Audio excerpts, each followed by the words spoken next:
All right, what are the key takeaways from this particular lesson? Well, if we can't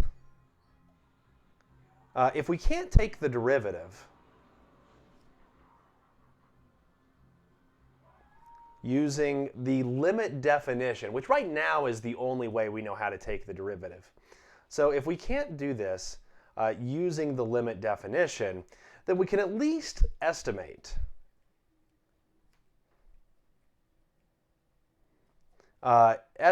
it at a point using one of three techniques that we looked at in this particular topic. The first thing we did was we looked at how to estimate the derivative at a point off of tables. And the idea there was to find, really it was the average rate of change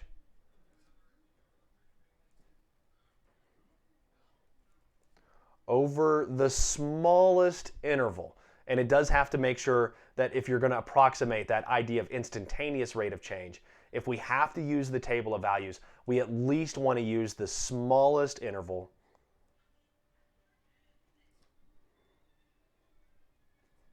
that contains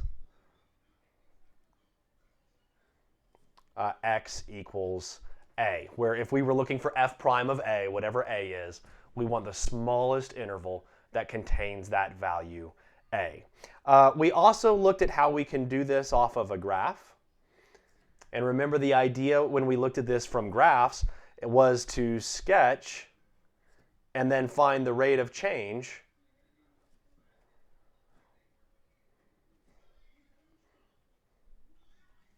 of the tangent line.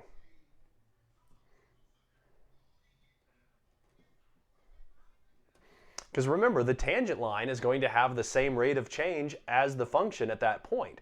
So that approximation is really as good as the tangent line that you're capable of drawing.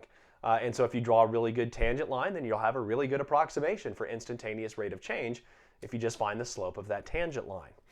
The other thing that we do have is the fact that we can use technology or let our calculator find the derivative if our calculator is advanced enough. Our calculator will actually find the derivative at that particular point. And depending on how advanced your calculator is, it might actually be able to find the derivative as a function if it's an advanced calculator enough. So those are really the three main ideas we looked at. Tables, find the smallest interval and do average rate of change. Graphs, do a good sketch of the tangent line and find its rate of change. And then last but not least, you also have your calculator handy to help find that rate of change at a particular point.